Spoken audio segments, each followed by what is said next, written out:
join me today at one of my favourite silverfish venues, Messingham Sands fishery near Scunthorpe. I've got a winter league round here tomorrow.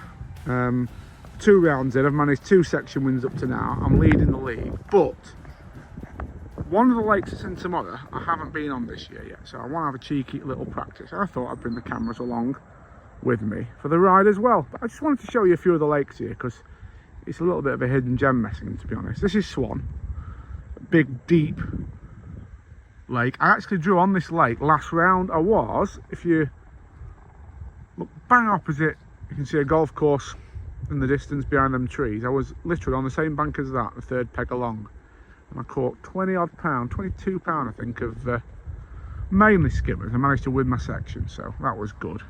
So this is a swan pond. All the lakes here at Messingham are old gravel pits, so the big deep lakes hold an awful lot of both carp and silvers. But yeah, while we're here, I just wanted to show you a few of the lakes that we use in the league. This one isn't in tomorrow, although it is probably the most popular lake here for the silverfish fishing. We alternate the lakes, so we use different ones each time. So this is Swan. I'm going to nip over now to Island and then Oak Tree. I'll just show you them two, and then we'll go where we're going today, which is the lovely Trip Lake. Right folks, this is Island Pond. Now there's actually a little match on here today, so we're not going to get too close, but this particular lake is, I think it's fair to say, the biggest in area on the complex. And again, it's absolutely ramo. Now it goes all the way down there into the distance. Let me see if I can see how big it is. Again, an old gravel pit. And I actually drew, I'll show you where I drew the first round, because I had a really special day the first round. I drew peg 4, which is just down here. See around this van. And on this one, you've got, you can see them in the water out there, you've got a little clump of trees about 35 metres out, look. Don't know if you can see them in the water there, look, there you are. And I had an absolutely mint day chucking a method feed up to them trees. I caught 60 pound of crucians and F1s, which luckily for me managed to win the match. So good start to the league off this lake, and we're on here again potentially tomorrow, so we could be on this one, but I have a little, as I said, a little practice on here, so withdrawing it the first round, I'm not too worried. Yeah, this is the Island Pond, but where we're going in a minute is by far and away the most prolific lake at Messingham.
Right folks, we're all set up and we're sat on probably, I'm going to say, my favourite lake in the country. That's Trip Pond, and we're here of course at Messingham Sands fishery. Now this lake's absolutely rammed with fish. Hopefully I'm going to be able to show you what I mean in next to no time. Obviously the league I'm fishing, it's the 3rd round tomorrow.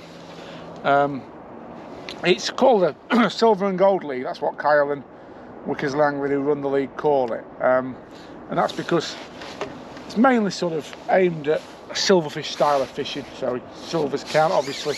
But there's an awful lot of crucians and brown goldfish, F1s, that sort of fish in here, and they all count as well. So the only thing that doesn't count that you have to put straight back is any kind of carp or stocky. And believe me, there's an awful lot of them in Messingham as well.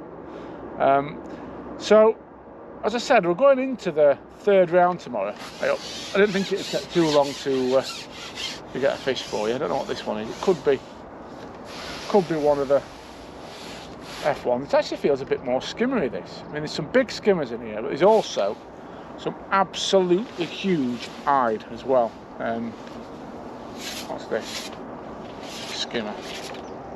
Look at the stamp though. I mean, that fish there is probably £1.5.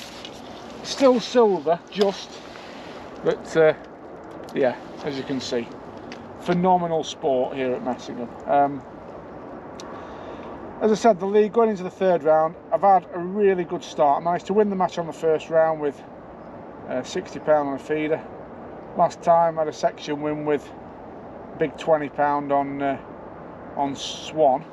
But the way that Kyle does this is he alternates the lakes that are used. So Trip's always in this lake that we're on here at the moment, and then half the time we're on Swan, as we were last time, and the other half we're on Island. So it's alternated between those two for the other half of the match, if you like. Now, obviously, being on Ireland and Swan the first two rounds means I haven't actually had a look on here yet. So I need to do some filming today for Catch More Media channel. There's quite a few videos coming your way with young Rob Swan, who you can see in the background, having a little fish. I needed to do some work with him, so I thought, while I'm here, why not nick half an hour, have a little fish, and just see if the fishing on Trip is as I remember it last year. And then hopefully, going into tomorrow, we'll be able to give you an insight really into whether it has been the same or where we draw. We're not forced to draw this late. We could well draw Island Pool. So I'll be filming tomorrow, no matter where I draw. And hopefully, I think a lot of you like the format of the last film where it was almost a practice and then the match. Hopefully, we can bring you something similar. But what I wanted to have a little look at today really was just basically how the lake fish. That's an F1. I just wanted to make sure that, or a Carasio, I think it's a Carasio actually. They're just gorgeous, aren't they? Nailed in the top lip. I just wanted to make sure really from a selfish point of view that the fishing on here hadn't changed too much, because as I said, I haven't been on it yet. So last year I had a lot of success on here just fishing maggots short, and that's exactly what I'm doing today. Now, I've bought an awful lot of bait with me. I always do when I come here. I've actually bought a gallon of maggots today, a gallon of red maggots, and I've put on them a good dollop of this stuff. Now, I didn't have this last year, Sensate powder, but I just knew it would be absolutely nailed on for this venue. I've also, folks, mixed up a little bit of ground bait. This is going to sound a little bit strange, but I haven't put it in yet. And the reason I haven't put it in is I didn't want to pull the wrong fish into my peg on this line. Now, I was really confident last year in this loose feed approach. It worked really well for me. I mean, I had some big weights on it. I think one of the nice things about it is it only pulls sort of the fish you want to catch into your peg, your F1s, your crucians, your skimmers, your roach, you know, some good stamp roach. Ground bait, as I said, I was just a little bit concerned it might fetch A, either some smaller fish in, or B, maybe, if it didn't go to plan, some carp. Now, there are an awful lot of carp in here, and the one match last year when I had a bit of a nightmare, I was in that corner down there to my right, and I caught far too many carp, probably about 30 or 40 carp. I still weighed, from memory, 20 or 30 pounds of silvers as well, but I did, as I say, have a load of carp in there. So I didn't want to put ground bait in straight away, because as the old adage goes, you can take it out, or you can put it in, but you can't take it out. So I thought, let's just start off, have 10-15 minutes, just loose feeding maggots, see what we can catch, and then I'm actually going to cook a bit of ground bait in, and let's just see if and how that changes the peg. But I mean, as you can see, it doesn't really get much better than this. It's a fish, a chunk, just on those red sensate maggots at the minute. Rig wise, everything's the same as last year, so not that you can see that, hopefully you can on the camera, but that's just a little taper there. If not, I'll put a picture of the shotting pattern in the vlog. So a little taper of number 10s, 414 float, 5-inch hook length, an 18 hook and a single red maggot. It's a F1 pellet hook. Now, you probably sat there thinking, all this lad does is fish strung out rigs and fish through the water, that sort of thing, but actually this style of fishing, what I'm doing here, is a little bit different to what you saw in the last practice at Moorlands, and there's a couple of little tweaks that I am doing different, and I want to just explain them, and hopefully, you know, they'll make a difference as I think they did last year. The first one that you'll see is quite evidently different as I'm fishing is that length of line between the pole tip and the float. Now I've only got around about 8 or 10 inches, probably 10 inches between pole tip and float, with a number 8 back shot in between the elastic and the float. The reason for that, what we're doing here where we're sat today, is fishing on a slope. It's going away into deeper water. Another nice F1. Going away into deeper water. And what that means is, if you fish too long a line and flick your rig past, I'm still flicking my rig past as you've probably seen. If I were to do that with too long a line, like a big lash, I'd end up fishing off the bottom, because I'd be fishing past or flicking the rig past where I'm actually wanting to hold the float and where I've plumbed up to fish on the bottom. So I want the rig to end up pretty much underneath the tip of the pole, which is why we've got that short lash and that back shot in between.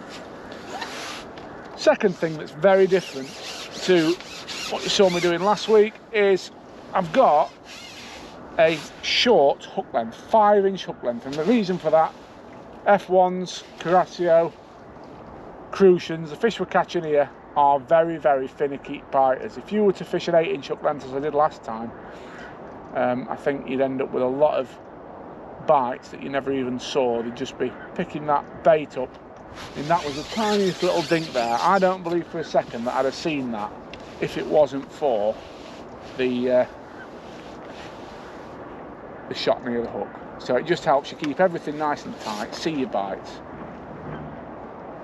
And so I'm sat here at the moment just chucking these maggots in, and I'm actually thinking, yeah, what happened last year, what worked well last year could very well work well again for me. It's a good thing. And look where I'm hooking that fish. That's what you need to be seeing with these sort of size stamp fish when you're catching them. You want them in the top lip. Little cruet. Elastic wise, that's Daiwa Yellow Hydro. Love that. Absolutely love it. So I'm going to catch 3 more. I'm going to indulge myself, just catch 3 more, just because I'm enjoying myself. And then I'm going to go and get that ground bait, and I'm going to put a bit of that in, and we'll just see how it affects the peg, what fish come in. I mean, it's a little bit of a false test because we're catching so well anyway, but yeah, I just have my reservations about feeding it, only because this is so good. You can see how good this is. Get fish on loose feed, you know, they're easier to catch than they are over ground bait, I think, 9 times out of 10, especially these sort of fish where there's lots of little mouths, and it's very easy for fish like skimmers and Curatio in particular really to become preoccupied with ground bait as well. These are preoccupied with red sensate maggots. Lovely, lovely fishing. I'm actually wondering now, I've also got in there a blue Preston 8 Jura Hollow. Now that's slightly heavier than this yellow hydra. I might well put that on for tomorrow as well, just as an alternative. You can see how good the fishing is. And again, look, this is telling me we've got it right. A minute. Something I must touch on as well, and this was the one edge I'd say that I probably had on here last year that I worked out alongside this simple feeding, depth of water. Now, we're fishing at the moment, you'll see, you probably think it's a bit of a strange length, like a third of the way down my number 6. I've got a little white mark on the pole just to remind me where to hold it. I'll show you that as we go out. So you see there on the number 6, I just put this little mark, and that's where I'm actually fishing. That in line with my kneecap is my mark. Very good. Right, and the reason for that is these fish feed best in a very specific depth, right? You've got a slope in front of you, as I said, it's gravel, slopes away from you. But if you fish in too deeper water, you find, you still catch, don't get me wrong, but they won't be as nice and cleanly hooked as these are, and you will end up with fish hooked around the mouth or a lot of missed bites. Fishing too shallow water, you just won't get bites, so that's easy. It's easier, perhaps easier to work it out going from shallow water down into deeper water than vice versa. And you have to find that critical depth. I seem to remember from last year, it was about halfway down my number 6, 9 times out of 10. Apart from that one really good match when I had over a ton of crucians. That day I caught on a top 4. But yeah, I think generally halfway down the number 6 was the place to fish. So that's why I'm fishing there, and I wouldn't hesitate to put a deeper rig on if I wasn't getting bites, and you would definitely find them there somewhere.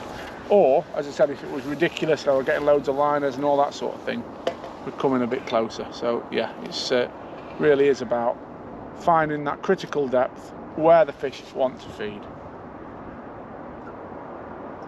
So it is a little practice today, folks, but it's as much as anything about reaffirming to myself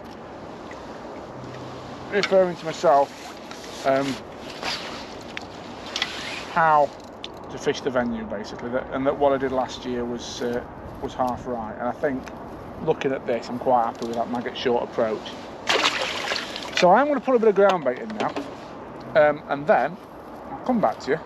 We'll see how that goes. And hopefully I'll be able to decide whether if I draw on here tomorrow I want to feed ground bait or whether I'm happy with this maggot approach. I'll go and get a bit of ground bait. Right folks, we're back in business. So what I'm going to try now is putting in a couple of balls of this stuff. Now this is the same ground bait mix I used last week, with one notable exception. It's got some of the new black Sensate liquid in it. So I think it's a bit of an unfair test, this, to be 100% honest, because we've seen how well we're catching without ground bait, and of course it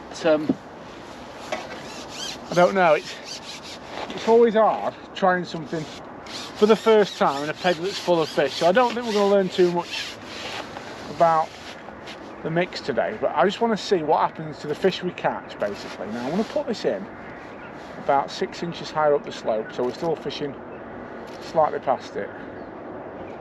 It's gone down nice. I'm going to put another one in. I'm going to put 2 balls in. Just wait a second while it settles, but I love how that powder makes the mix go a lovely deep sort of red colour. It's like, yeah, I don't know what the colour is. Tell you what it's a bit like, I think, dark sand, a bit like what's on the bottom. So that might be really nice, that mixture of the black prototype liquid and the red, and with that mix that we know works so well. That's F1 Natural Sonia Baits, Swimston Black from Dynamite, and of course the Vandenine Caramel liquid. That's 2 pots of ground bait have gone in. Some maggots as well, because we want a fair test. Right. It's only right to give that a second or two to settle. Let's just see what happens to the pegler now we've put that in. Ideally, if I could have an ideal situation, there'd be no change to what I catch. It'd be like, I catch the same fish, bites are still fairly clean. What I don't want from this is A, more roach, or B, an influx of carp into the peg, because that'd mean I won't feed ground bait tomorrow. I said the ideal is it stays pretty much the same, or maybe it's even a bit better. I don't see how it can be a lot better though, to be honest. But perhaps a reason for feeding ground bait, and one of the reasons I did last year a few times was to kickstart the peg. It seems to make things happen a little bit quicker, often. But again, you know, by starting the peg just loose feeding today, we've seen that the fish will come in fairly quick. I mean, when I first flicked in earlier, literally it took about 2 minutes less to get a stamp fish, the sort of fish that we want to catch. So I'm going to give this 5 minutes grace. I've just at the end of the day potted 2 big pots on top of the red, so I'm not expecting miracles. But let's just see what happens to the fish that we catch. As I said, not at all surprised if we wait a little bit of time for a bite. They're not going to like having all that dumped on them. No way, Jose.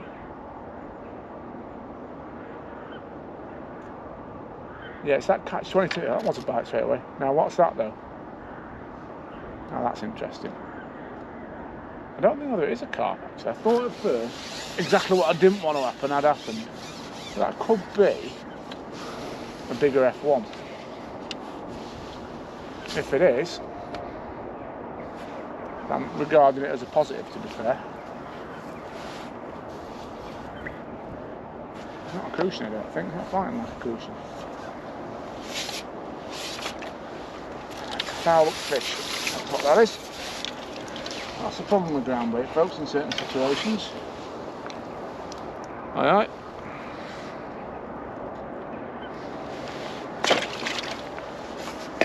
Again, I'm not treating that as a fair test, because you'd expect a bit of that when you put ground bait in. You know, if it was a match, you'd be thinking, yeah, it took 10-15 minutes for it to settle down. So let's just have a little bit of patience. It's just hard to see past what I've done there, you know. Could you fish 2 lines? I've done that before. You can do. I'm not sure about how effective it is when a big weight's on the cards. The problem is on here, in matches, everybody catches a fish of a chuck. So you start being too faffy, having too many lines, doing too many things, you won't win. You need to be on it, on one line, making the fish feed where and how you want them to feed. Depth of water, as I've said, that's quick. Look, that was a nice bite, nice fast bite. Well, actually, you know, I know that last one was foul up. This one definitely was foul up. It was a lovely clean bite. Oh, it's a nice big skimmer, that. Oh, that's come straight to the mix, that has. It's just wrapped round, I think. Looks like, I think it's a foul up. Now I can see the maggot in the corner of its gob. There we are. Corner of the cake piece. That might not be a coincidence. Skimmer over the ground bait.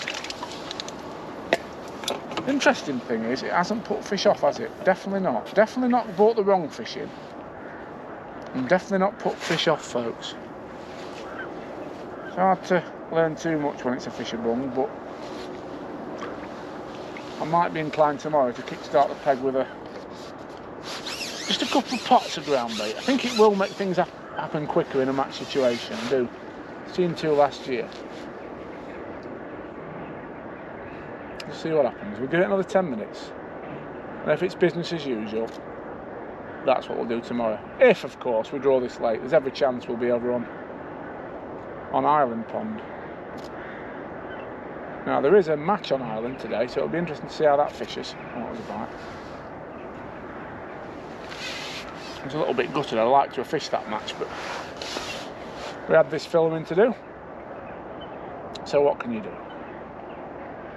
It's worth saying as well, folks, just for reference, the lakes here at Messingham are match only, or certain lakes are match only. So this one, Trip, Swan, Island, they're match lakes, so they only use them for matches. Other lakes like Oak Tree, which is full of little skimmers, brilliant pleasure fishing. There's another lake called North Lake and South Lake, they're brilliant pleasure fishing as well. So you can get a pleasure ticket, but this lake Trip, we're allowed on for filming because it's obviously he's trying to increase the profile of the venue, which is good of him, so he's let us come on to do that. Now that's interesting though. Right, let's just think about what's happening here. We've had 2 fish fine, and now that's the second fish foul over the ground bait. So yeah, I'm not gonna call it yet though, because you would expect a load of loose ground bait falling on the reds. There's positives and negatives. It's not put the fish off, definitely not. It's not brought the wrong fish in, definitely not. You'd expect them to be a bit scatty, I think, to start with.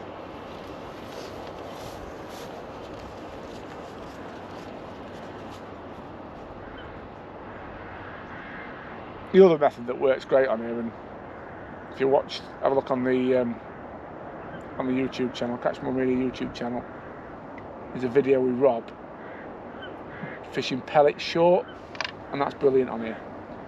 It can beat this magnet method that I'm doing. I think I prefer this. I think it's busier, more aggressive. You can feed out your hand, which I like. I think this takes some beating on here myself. That was a nice thing. It's got to be in the mouth. So roach. Nice stamp roach, don't mind them. 4 Oz. 3 Oz anyway.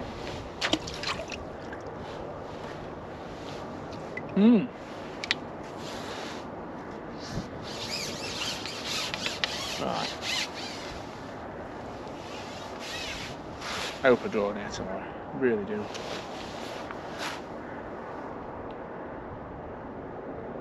Come on.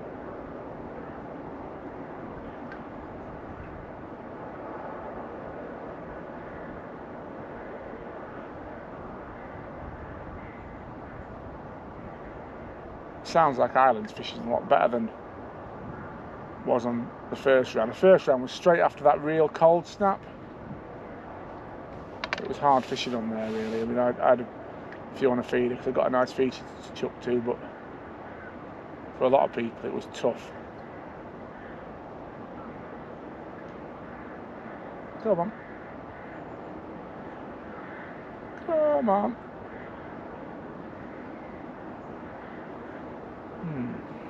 No, I'm not feeling this. I don't know. Just felt like that maggot was cleaner.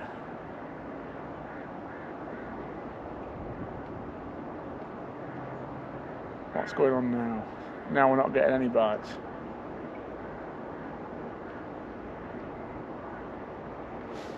Oh yeah. What's this? It could be another bigger skimmer actually. Oh no. Oh no. I wonder if it'll foul up. So, we've got a hard bottom, we've got an awful lot of fish in the peg. I definitely don't know whether this is right with the old ground bait. I felt it was much cleaner. Just with maggots, really.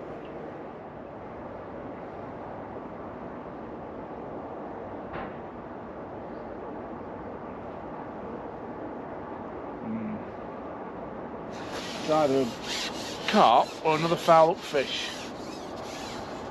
It's not ideal.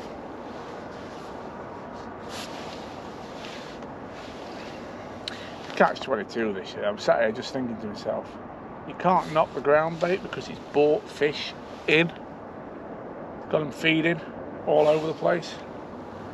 But it has got them feeding, they are eating it. Pulled them in. And now he's having an absolute nightmare.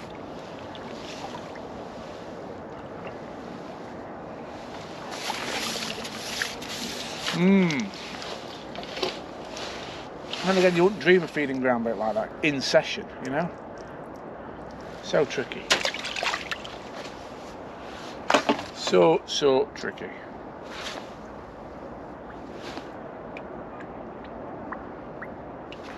Right.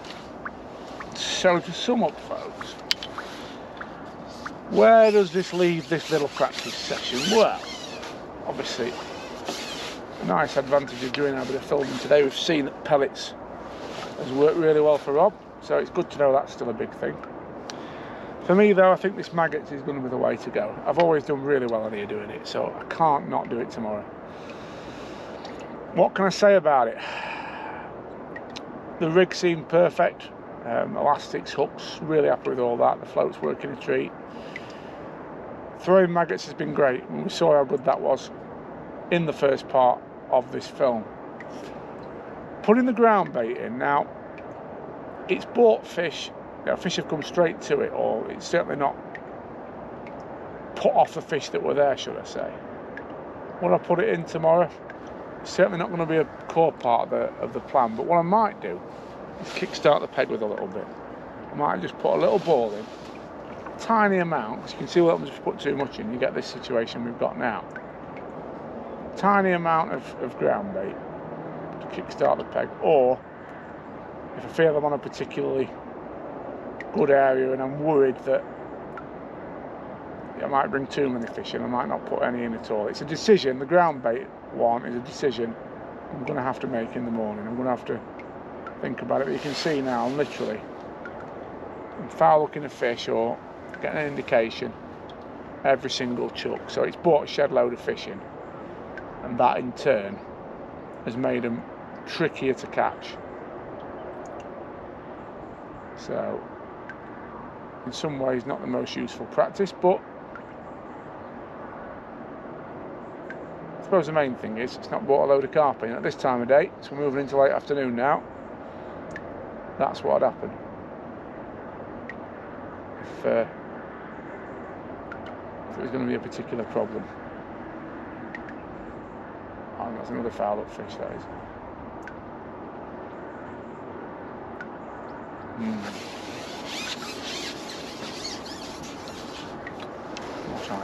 Not ideal, folks.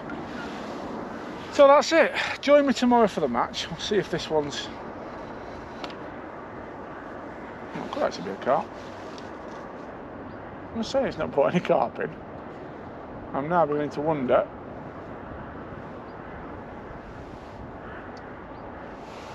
And again, though, it's a skewed reading because of the time of day. You know, it's probably 3:30 now. It's so difficult to work things out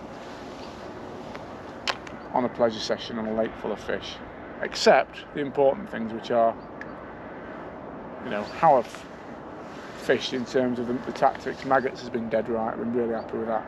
Caught well on that.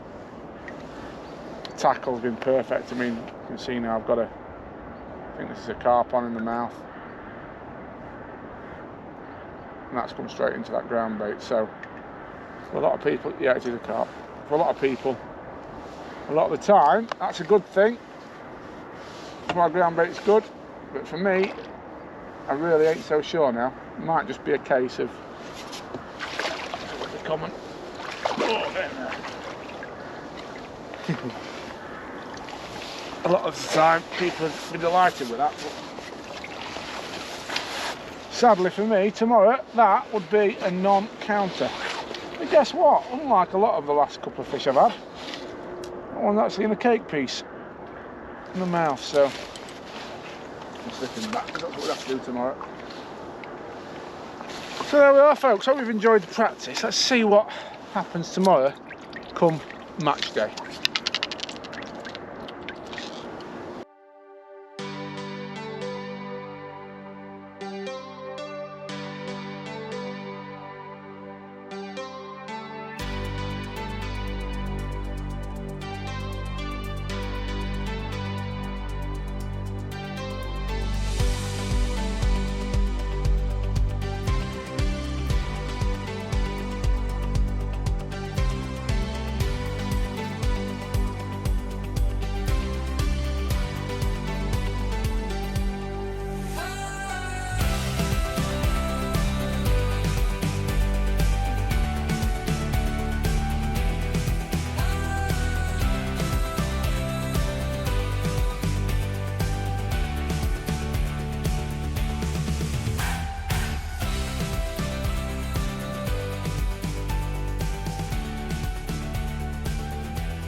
Well, folks, here we are, number 37 on Island Pond.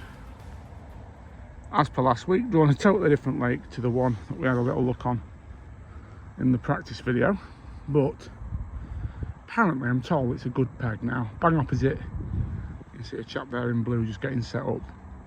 That's the peg that I actually had on the first round when I was lucky enough to win the match. So I know there's a few fish around here. Apparently it's a deeper peg this, and there's some skimmers to go out and row. It's a good small fish area, so that bodes well. I've had a bit of a nightmare morning, folks. I've had an accident on the way here on the M18, delayed me by probably, well, 45 minutes. I actually missed the draw. Kyle was good enough to draw a peg for me. So a little bit rushed this morning. So what I'm going to do, I'm going to get set up as quick as I can. Leave the GoPro rolling all day, and hopefully I'll be able to have time to bring you a bit of an update before the start. If not, I'll fill you in on how it's gone after. But decent draw by all accounts.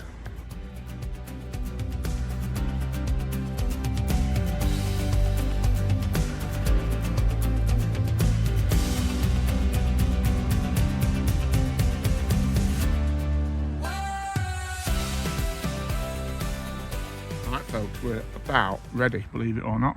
Bit of a rush, but we got there. Show you the peg again from sat on the platform. I've gone basically down a trusted route today, I'm going to say, fishing for bites through the water. So 2 main rigs, both 414. Now these little beauties are something that Jamie Hughes put me onto a few years ago. They're a Tim Moore's pattern. Absolutely gorgeous. Good luck, Neil. Neil's just getting ready behind me. And here we've got the Old Faithful 414's Chianti. Now, why have I done that? Okay, so the peg plumbs up pretty even in front of me. I've told there's a bar out somewhere, but I'm guessing that must be sort of 16 metres or beyond. I've plumbed up just under 14 metres. The reason I've gone fairly short today, I said just under 14 actually, it's probably a true 13 where I've gone, because it's my 30 metres in pole with the half button. And don't forget, I leave the number 1 sections in, so a little bit longer than most people's poles. So probably a true 13 metres in front of me. And the reason I didn't want to go any further, you can just see now that wind, that is in my face today. And I like to group my feed nice and tight here. It's going to be a good weight day, I imagine. I think I'm going to need 20 pound plus to do any good today. So I want to be able to group my feed fairly tightly. Bait tray, lovely and simple. Wickersley Angling's finest casters.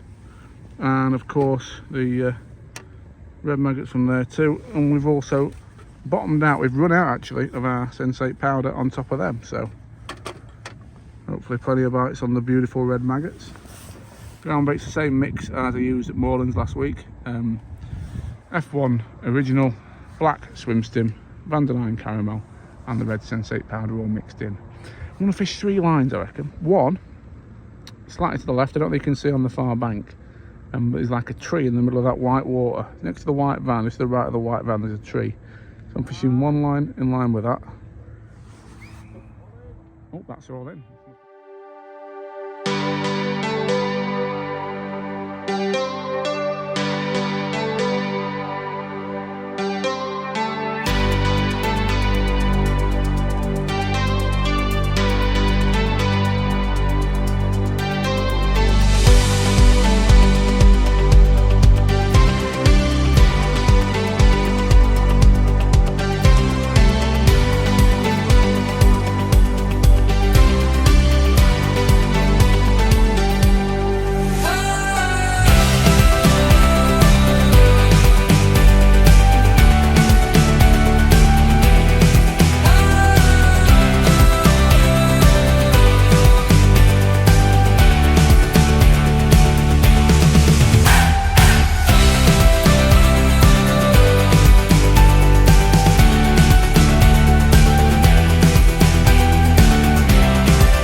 gather away in at Messingham folks to keep the fish as safe as possible.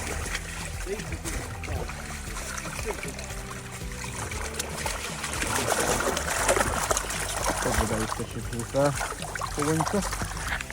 Can't fault it.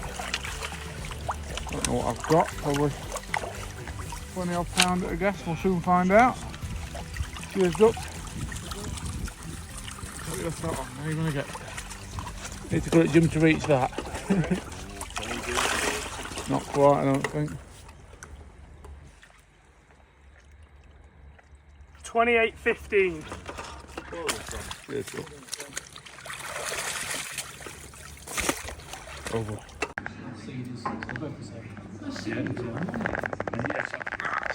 Well, great looking bunch of guys. Smile, go on, smile. Go on, then smile.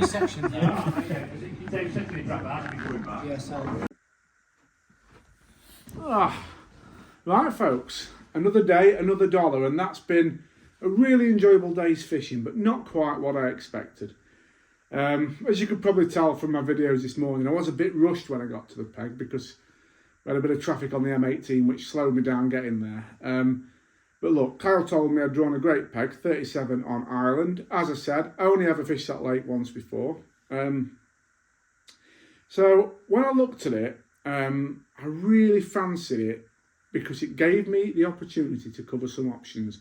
Being on a point, I got a lot of water in front of me, and everyone told me it was a bit deeper than a lot of the rest of the lake. So when I put a plummet on and started exploring in front of me, that's exactly what I found. About 5.5 foot of water, moving left to right, and I was dead happy about that because it let me sort of explore my options.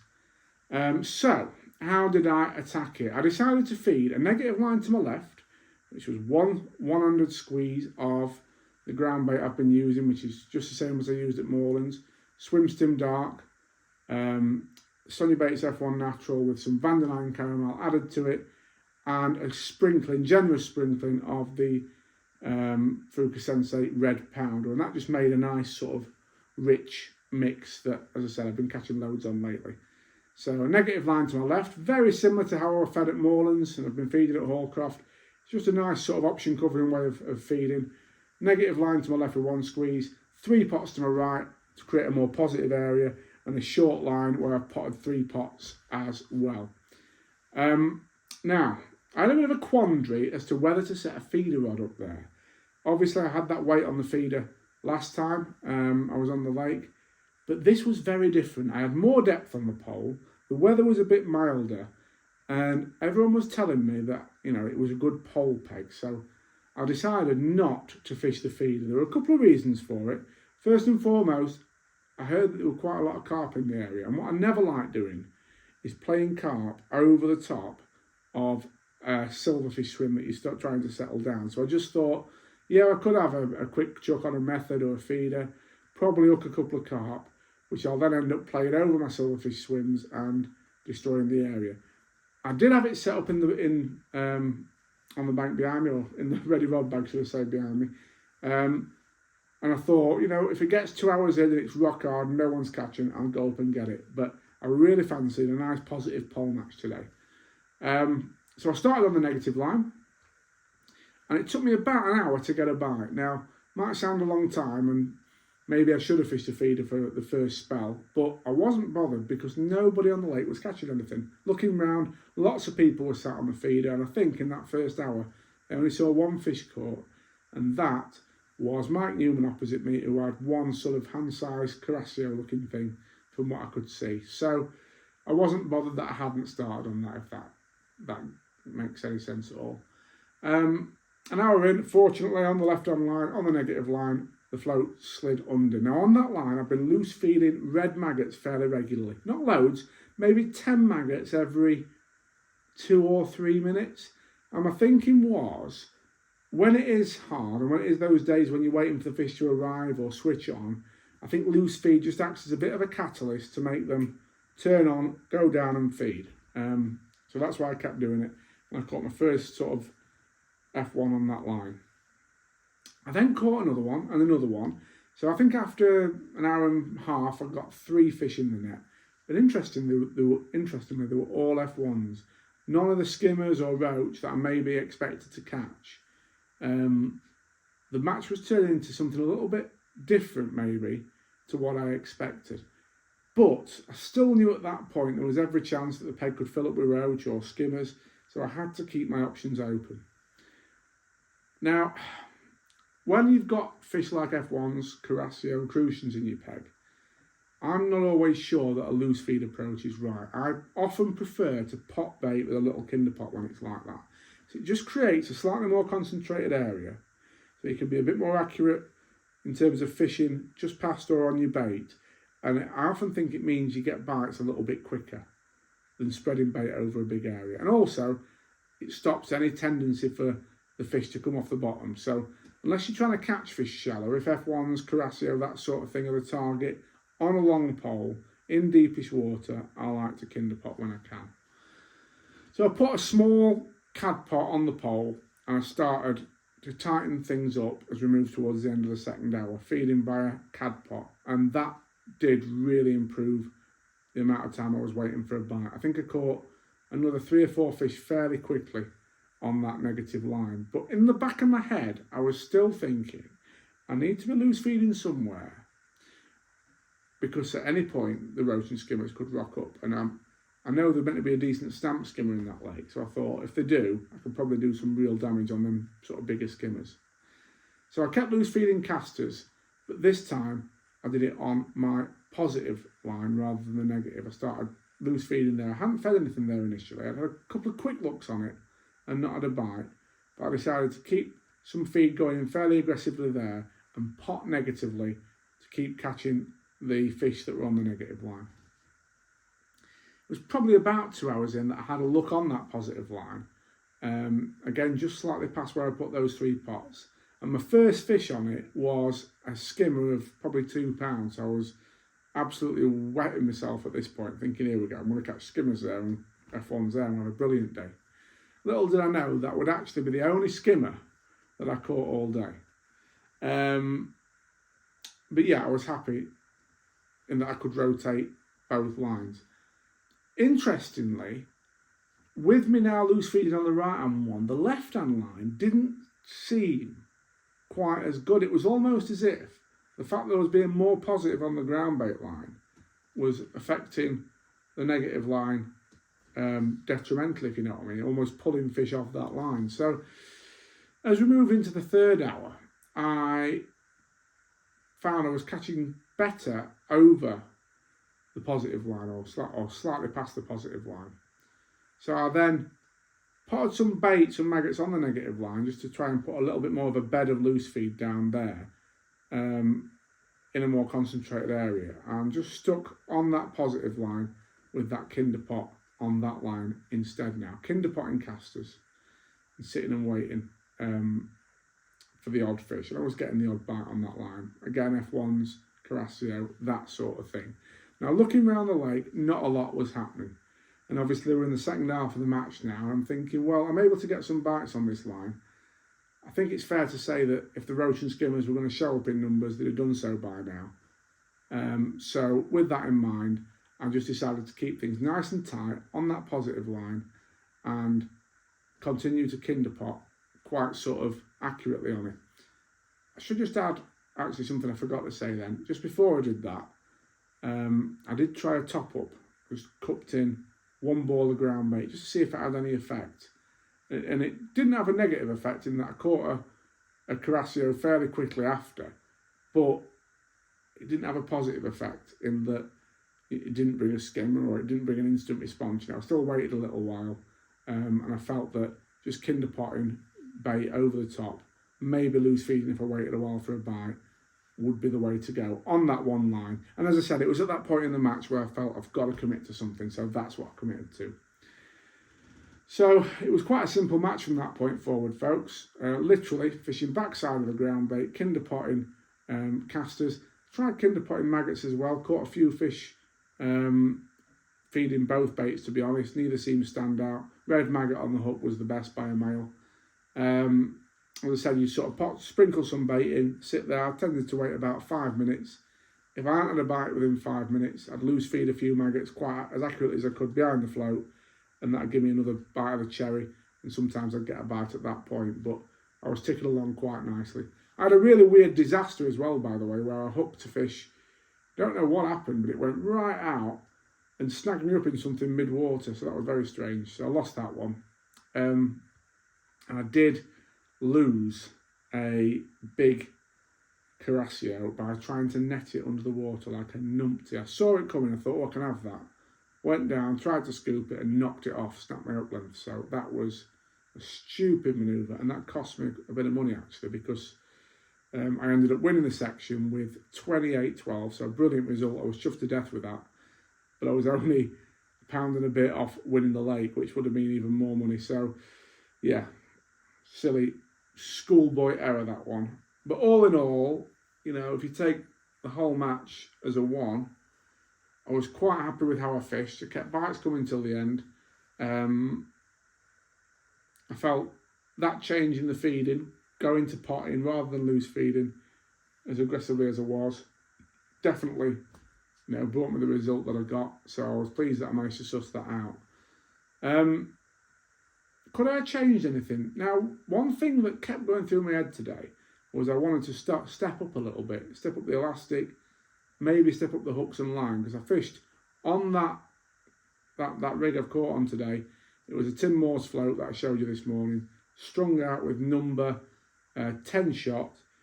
I got an 8-inch hook length of 07 Drennan fluorocarbon, suplex fluorocarbon, and a 16 green gamma.